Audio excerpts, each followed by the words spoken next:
What makes systems so special is that they have a compounding effect. You get a little benefit here, you save a little bit time there, you reduce some waste here, you improve some efficiency there. All of those little wins stack up. It has a compounding effect. And just like Einstein said, the eighth wonder of the world is the law of compounding. System wins, adding these up, compounding over time.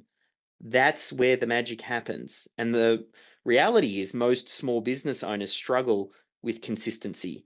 They don't take their best wins and then make them repeatable. Business is about finding what works and making it repeatable. Business owners are great at getting it up and running, doing it for the first time, doing it themselves, but they struggle to make it recur. But that's where all the money is. So I just cover some of that because I just want to make it crystal clear how important it is to get this right. I'll just lean on a systemologist a couple of times as I go through this. Today, I've got James Brown. He's one of our program facilitators, and James has worked with hundreds of companies rolling out systemology and working very closely with systems champions. So I'd just love to see, James, I'll just throw to you if you can kind of share us some of the insights that you see as you're working with business owners. For sure, Dave. Hey, everyone. Good to see you. Love to see some familiar friends and some old face in the room. Hey, Eric. Good to see you there as well. Um, I'm actually, Dave, I'm going to give you a stat, actually, that links back to one of the things that you were just talking about. There was a big survey done by LinkedIn back in 21, and 93% of the respondents, who are all employees, said they would stay at a company longer if the business simply invested in helping them learn. 93% said they'll stay longer. So it's there's that push and pull of systems, sometimes coming from the employees, sometimes coming from the business owner. So if you think that you might get resistance from the team, you might be mistaken.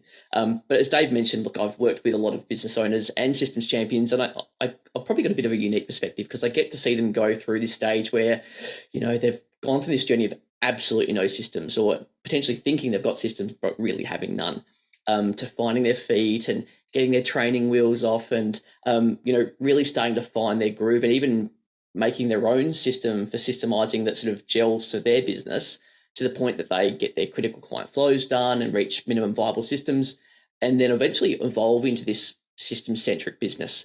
And so seeing that journey, I think it's a bit of a beautiful journey. But I get some very proud dad moments, right? As I get to see these businesses sort of flourish, right? The other side of the spectrum, though, is I get to see lots of businesses fail. I get to see a lot of people um, pretty pretty much quit at doing this. Okay, so I just want to focus, like, why do people quit when they really start to try systemizing? And like all of these businesses, I just want you to make sure you understand. All these businesses were just like you and I. They saw the value of systemizing.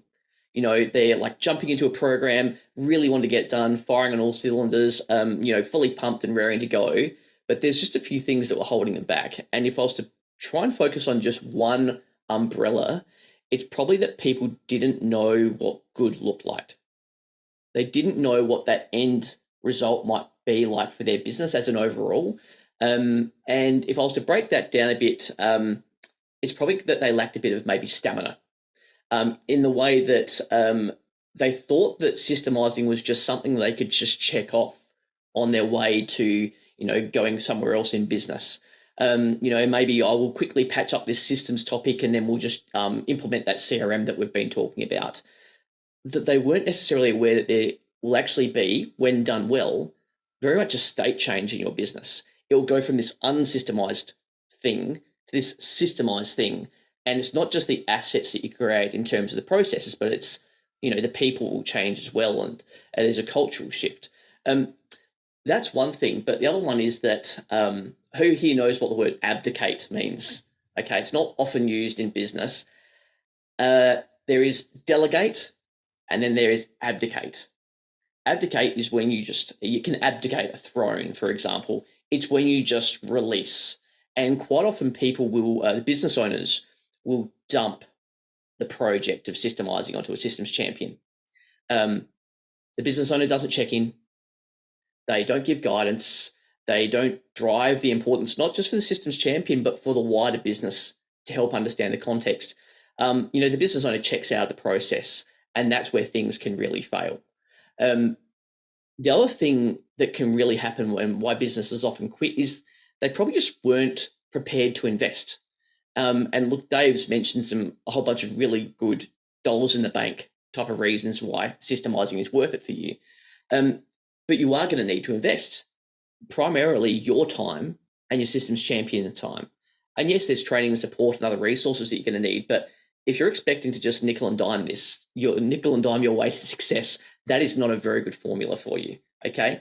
So you need to appreciate that the payoff is not going to be days and weeks. It's going to be more like months and years, but it will happen. And as Dave's talked about, it will compound over time. Um, Another factor in why people end up quitting is when they get resistance from the team. So curious, who is actually concerned about getting pushback from the team? Is this something that's an issue for people? Because a lot of businesses I speak with, that's one of the things that they sort of put up and say, well, I don't know how they're going to take this. Look, I've seen very much both ends of the spectrum. I've seen some amazing situations where the team, I talked about push versus pull, the team pull for it. They really want systems and processes because they see the opportunities for themselves in terms of their work-life balance and their professional career into the future as well. But there have been other ends of the spectrum where I actually had a meeting with a client yesterday. We had this what we call a team meeting where we do a bit of an all hands on deck meeting, and we sort of help roll out to the broader business that, hey, we're starting to systemize. This is the project we're working on, and this is how we're going to sort of evolve things over time. Within a day of that, someone started being really quite toxic throughout that afternoon, and then the next day they basically came and resigned to the boss. And it's just because they'd start to see things bubble up over time that, hey, we're having to be accountable and having to do things that we've been asked and little things like that. And when I spoke to the business owner, they were initially a bit, scared of this idea, but they were relieved, so relieved that this person self-deselected, that they didn't have to have really much discomfort involved in the whole process. And then when the penny dropped that they'd already systemized what this person does for a living, they could just feel like quite free to let this person go on to other ventures, and they could replace it with someone who really wanted to be a better fit for that business. So it's important to remember, if you're feeling resistance often occurs when you're trying to get somewhere. Okay. But the final reason why I think I see people quitting is choosing the wrong systems champion. Okay. And it's not about the person, it can also be about the scenario, the situation of that systems champion within the business. I had this business owner, well, it was actually a co-owner, sort of a leader within the business, and they decided that they would be the systems champion, one of the programs that we're running. And I sort of pushed back and said, hey, come on, there's better people for it. You've got to find someone else within your business. And he's like, no, I really want to be hands-on. I really want to get a feel for how this will work for us and how it will work for the business. And look, I have a high degree of respect for that. I mean, I like getting my hands dirty and getting to the nitty-gritty as well. But sure enough, 5 months into a 6-month program, they'd made 3 processes. And, when you should be at least 10 or 15 around that time with that particular journey. So they finally saw the light. They went and hired a systems champion. Within 6 months, they had over 100 processes and have reached minimum viable systems, from 3 processes to well over 100, just by getting the right person with the right situation. So getting these things right will be the thing that will avoid you ending up feeling like you need to quit. But on that note, if you don't get these things right, and look, Dave has said things compound, and even if you make some mistakes along the way, that it will all work out in the wash. But you can really undo this motivation towards systemizing if you get some of these things wrong. So if you don't set your systems champion up well, or you don't choose the right person, you might have a great systems champion as a real asset to the business, but if you don't create a scenario where they've got the time to do it, you can lead them to feel quite disempowered and feeling stuck, and even getting friction from a team and pushback from them if you don't create the right circumstances. And it can. Has anyone seen a really bad software rollout where the software gets rolled out and basically people push back and say, well, the software's broken. It doesn't really do what we wanted it to. And when you try and iterate and correct these things over time, that you never really get the same success as you would as if you really just got it right the first time you dived in. So I want you to feel like this project of systemizing to be a bit like that. When you're working with people, you really need to get them on board with understanding that this is going to be a win for them and to help you avoid the feeling the need to quit.